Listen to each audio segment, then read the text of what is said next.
Delhi police constable के छात्र और छात्राएं विशेष तौर से इन क्वेश्चनों के ऊपर आज की वीडियो पर विशेष ध्यान देंगे। ये वीडियो संख्या पद्धति पर आधारित है।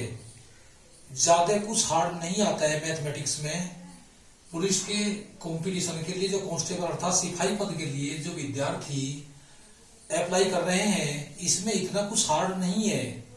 अब देखिए, संख्या पद्धति है, महत्तम और लघुत्तम है और सरलीकरण है। इनमें से ही 6-7 क्वेश्चन आ जाते हैं। बाकी 5-6 क्वेश्चन अदर जो टॉपिक हैं उनमें से आ जाते हैं। तो इसमें कोई ज्यादा हार्ड नहीं है। यदि हमारी वीडियो सभी विद्यार्थी ध्यानपूर्वक देखेंगे, निश्चित रूप से आपके 15 क्वेश्चन सही तरीके से ठीक हो जाएंगे और रिजल्ट आपका मैथ के अंदर 100 का 100% रहेगा। ये सभी विद्यार्थी वीडियो को हमारी ध्यानपूर्वक देखते रहें और समझते रहें। ये आज की जो वीडियो है दिल्ली पुलिस कांस्टेबल के लिए लकी इंस्टीट्यूट की तरफ से जारी की जा रही है। तो सभी विद्यार्थी लकी सक्सेस इंस्टीट्यूट की इन सभी वीडियो को लगातार ध्यानपूर्वक देखते रहें और समझते रहें। जो आज की वीडियो संख्या पद्धति पर आधारित है। क्वेश्चन नंबर 1 है, 1 से 20 तक की प्राकृत संख्याओं का योग कितना है? 1 से 20 तक की तो किस प्रकार से निकालते हैं हम? 1 से 20 तक की प्राकृत संख्याएं हमें दी हुई है, 1 2 3 इस तरह से 20 तक। तो हम क्या काम करते हैं, सबसे ज्यादा संख्या लास्ट में 20 है, तो क्या काम करेंगे, हम 20 से अगले वाली संख्या ले लेते हैं। 20 गुणा 20 से अगली 21, दोनों की गुणा करके और उसका आधा कर देते हैं। क्या करते हैं, 1 से 20 तक की प्राकृत संख्याओं का योग कितना है? 1 से 20 तक अर्थात 20 सबसे बड़ी संख्या है। क्रमागत संख्याओं में 1 2 3 4 इस तरह से 20। तो क्या काम करते हैं, 20 से अगली संख्या 21 हो गई, 20 गुणा 21, दोनों की गुणा कर देते हैं और 2 से भाग कर देते हैं। 2 ढाई 20, 21 ढाई 210। तो इस प्रकार से ऑप्शन सी में 210 लिखा हुआ है। इस ट्रिक के अनुसार हम इस प्रकार के क्वेश्चन को करते हैं। हार्ड कुछ नहीं है, मुश्किल कुछ भी नहीं है, केवल ट्रिक का ध्यान करना है सभी विद्यार्थियों को, सभी छात्रों को। क्वेश्चन नंबर 2 ले लेते हैं। वह छोटी छोटी सम संख्या बताइए जिसका निर्माण 0 1 2 3 अंकों से हुआ है। सबसे छोटी बतानी है हमें। यदि हम 0 की तरफ से लिखना शुरू कर दे तो गलत हो जाएगा, क्योंकि 0 जब शुरू में आ जाएगी तो हम केवल 3 ही रह जाते हैं आगे। तो 0 के बाद का जो अंक आता है 0 से आगे 1 आता है, तो 1 से शुरू करते हैं। 1 के बाद में फिर ले लेते हैं हम 0, और 0 के बाद में अब सम संख्या में बतानी है तो 2 का तो हम ले नहीं सकते, निश्चित है बात, तो 3 का अंक ले लेते हैं और 3 के बाद ले लेते हैं फिर हम 2 का अंक। तो इस प्रकार से संख्या 1032 हमारी तैयार हो जाती है, जो इन अंकों से निर्मित होती है और वो सम संख्या भी है। तो इस टेक्निक का प्रयोग करते हैं। सबसे पहले हम ये देखते हैं 0 1 2 3 ये अंक हैं, और इसमें हम क्या काम करते हैं, सबसे पहले हम 1 लेते हैं, उसके बाद 0 लेते हैं, उसके बाद 3 लेते हैं, फिर उसके बाद 2 ले लेते हैं। इस प्रकार से जो है सम संख्या में प्राप्त हो जाती है 1032, जो क्वेश्चन के डी विकल्प में है। डी विकल्प इस प्रकार से ठीक हो जाता है। नेक्स्ट क्वेश्चन ले लेते हैं।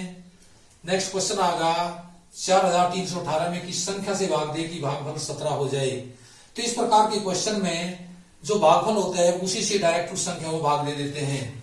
ये होगा 43 18, भाग दे दिया हमने इसको 17 से, तो 17 दूनी 34, 13 में से 4 गए 9, उतार दिया 1 का, 17 पंजे 85, ये होगा 85, 11 में से 5 गए 6, उतार लिया 8 का, 17 चौका 68। इस प्रकार से 254 जो हमारा बी में है, इस प्रकार से इस टेक्निक का डायरेक्ट हम प्रयोग कर देते हैं। नेक्स्ट क्वेश्चन ले लेते हैं। 45 की घात 4 में इकाई के स्थान पर अंक प्राप्त होता है। 45 की घात 4, 45 की घात कुछ भी हो, उसका इकाई के स्थान पर हमेशा 5 का ही अंक होगा। 4 के स्थान पर 5 हो, 6 हो, 7 हो, 8 हो, कुछ भी हो, तो हमेशा इकाई का अंक उसका 5 ही होगा।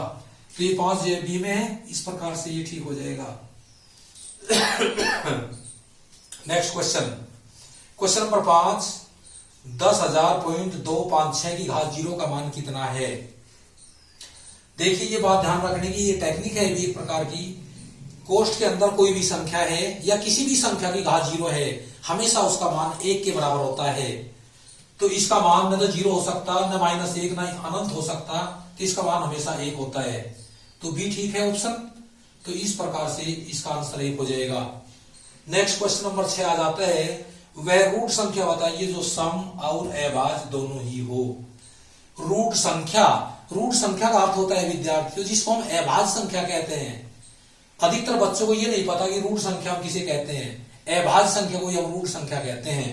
तो इसमें दिया हुआ है वह रूट संख्या बताइए जो सम और अभाज्य दोनों ही है। तो बहुत से क्या काम करते हैं, एक संख्या को मान लेते हैं लेकिन एक न तो अभाज्य है और न ही भाज्य है। तो अभाज्य संख्या अर्थात रूट संख्याएं जो होती है वो 2 से शुरू होती है।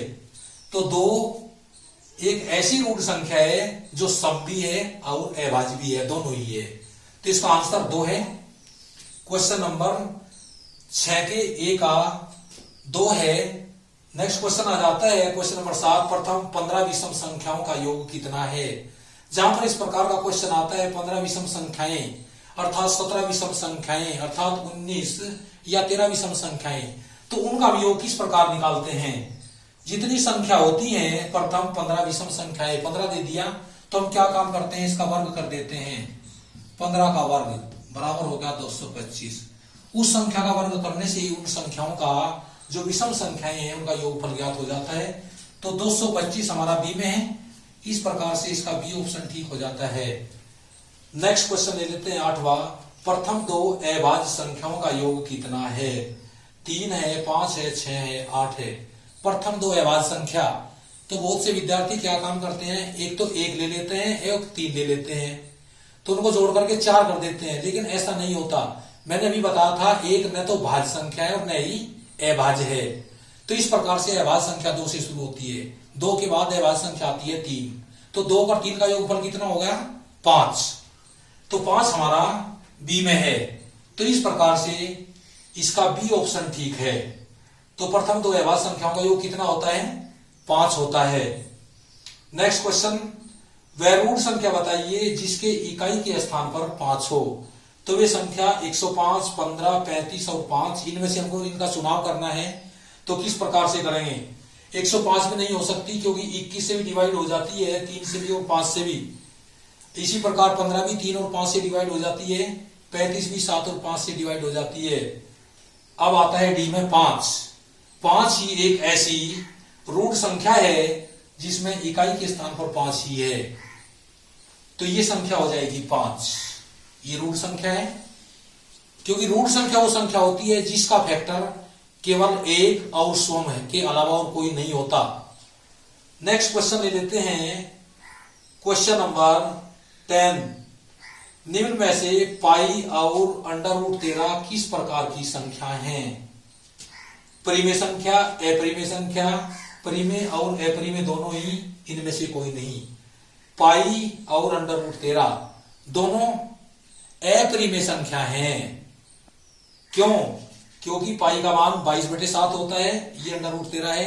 √13 इसका मान यानी वर्गमूल जब हम इसका निकालते हैं तो इसका दशमलव शांत नहीं हो सकता, चलता रहता है। इसी प्रकार पाई का मान 22/7 होता है, 7 से हम डिवाइड करते हैं तो उसका मान भी चलता ही रहता है, अर्थात दशमलव शांत नहीं होता। इस प्रकार से पाई और √13 दोनों अपरिमेय संख्या हैं।